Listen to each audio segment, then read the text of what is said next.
Hello friends, আসসালামু আলাইকুম। Welcome back to my channel Lima's recipe. আজকে কিছু গুরুত্বপূর্ণ কথা আপনাদের সাথে শেয়ার করব এবং সাথে একটা রান্নাও শেষ করে নিব। তো এটা আমি জাস্ট সিম্পল একটা রান্না করব, এই জন্য আমি কড়াইয়ে একটু তেল দিয়ে দিয়েছি। আর এখানে 3টা তেলাপিয়া মাছের টুকরা নিয়েছি। এতে লবণ হলুদ পর্যাপ্ত পরিমাণে যেটা লাগবে ততটুকু দিয়ে দিলাম। দিয়ে এবার মাছের গাটাকে আমি ভালো করে কুচি কুচি করে নিয়েছি। দেখুন, এবার ভালো করে এভাবে হাত দিয়ে মিশিয়ে দিচ্ছি যাতে লবণ হলুদটা ভালো করে মেখে যায়, কারণ এইটা কিন্তু মাছ ভাজিটা আমি ঢেঁড়স ভাজির সঙ্গে খাবো।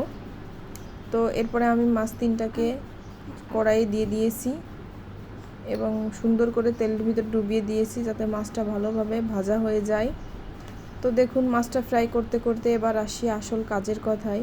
তো আমার যে সমস্ত ভাই বোন বন্ধুরা ইউটিউব প্ল্যাটফর্মে কাজ করছেন, তারা প্রত্যেকেই হয়তো জানেন যে 4000 ঘন্টা ওয়াচ টাইম এবং 1000 সাবস্ক্রাইবার পূর্ণ করতে আমাদেরকে অনেক বেশি পরিশ্রম করতে হয়। তো হঠাৎ করে যদি আমার চ্যানেলটা ডেড হয়ে যায় তাহলে কেমন লাগে বলুন? অনেক বেশি কষ্ট হয়, যেমনটা আমার লেগেছে।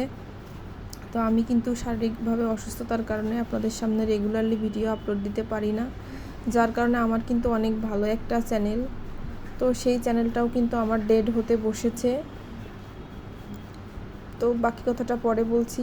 দিয়ে দিলাম কাঁচামরিচ কুচি, 2টা বড় সাইজের পেঁয়াজ কুচি এবং 2টা রসুন কুচি। তো দেওয়ার পরে এখানে আরেকটু তেল দিয়ে দিব, কারণ মাছ ভাজার পরে এখানে অল্প পরিমাণ তেল ছিল। তারপরে দিয়ে দিব গোটা জিরা। আপনারা চাইলে এইখানে কিন্তু জিরাটা স্কিপও করতে পারেন। তো দেয়া হয়ে গেলে এটাকে ভালো করে একটু নেড়েচেড়ে লাল লাল করে ভেজে নিব। তো একটু লাল লাল করে যখন ভাজা হয়ে যাবে, তারপরে আমি আগে থেকে ঢেঁড়স ধুয়ে তারপরে এটাকে কুচি কুচি করে রেখেছিলাম। তো অবশ্যই আপনারা ঢেঁড়স ভাজি করতে গেলে বা রান্না করতে গেলে আগে কিন্তু ধুয়ে তারপরে কাটবেন, তা না হলে ধোয়ার পরে কাটার পরে ধুতে গেলে কিন্তু ভিজলে হয়ে যাবে, এটা আর ধুতে পারবেন না। তো একদম বিচ্ছিরি একটা অবস্থা হয়ে যাবে। তো এবার ঢেঁড়সটা দিয়ে আমি নেড়ে চেড়ে উল্টে পাল্টে এটাকে একটু মিশিয়ে দিব।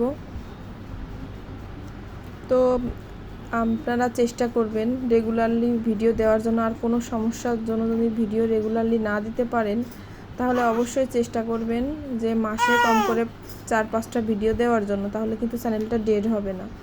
আর আমি একটানা অনেক দিন যাবৎ কোনো ভিডিওই আপলোড করি নাই, যার কারণে কিন্তু আমার মনিটাইজেশনটা বাতিল হতে বসেছিল। তো এখন আমি শরীর বেশ পুরোপুরি সুস্থ না, তারপরেও আপনাদের সাথে সিম্পল একটা রেসিপি নিয়ে আপনাদের সামনে হাজির হয়েছি যাতে আমার চ্যানেলটা একটু গ্রো করে। তো আপনারা অবশ্যই আমার পাশে থাকবেন এবং মনে রাখবেন যে ইউটিউবে কাজ করতে হলে অবশ্যই চ্যানেলে ভিডিও নিয়মিতভাবে দিতে হবে, তা না হলে কিন্তু আপনার ভিউজ কমে যাবে। এবং চেষ্টা করবেন আপনার চ্যানেলে যে কোনো এক ক্যাটাগরির ভিডিও দেওয়ার জন্য। বিভিন্ন টাইপের ভিডিও দিলে কিন্তু কোনোদিনও মনিটাইজেশন পাবেন না, আর পাইলেও কিন্তু সেটা বাতিল হয়ে যাবে। তো যে সব ভুলের কারণে আর একটা ভিডিও আপলোড করার পরে নিজের চ্যানেল থেকে কখনোই সেই ভিডিওটা দেখবেন না, তাহলেও কিন্তু আপনার চ্যানেলটা কিন্তু ডেড হয়ে যাবে এবং হঠাৎ করে ইউটিউব থেকে ডিলিট হয়ে যাবে, যেটা আপনি আর কখনো খুঁজেই পাবেন না। তো অনেক গুরুত্বপূর্ণ কিছু কথা আপনাদের সামনে বললাম। আসলে আমার চ্যানেলটার অনেক বেশি ক্ষতি হয়ে গেছে, আমার অনেক বেশি খারাপ লাগতেছে, কিন্তু কি করব বলুন? শারীরিক অসুস্থতার চেয়ে তো আর বড় কখনো অন্য কিছু হতে পারে না। তো সেই এখন একটু সুস্থ হয়েছি, তাই আপনাদের সামনে একটা সিম্পল রেসিপি নিয়ে হাজির হয়েছি। ধন্যবাদ সবাইকে, ভালো থাকবেন।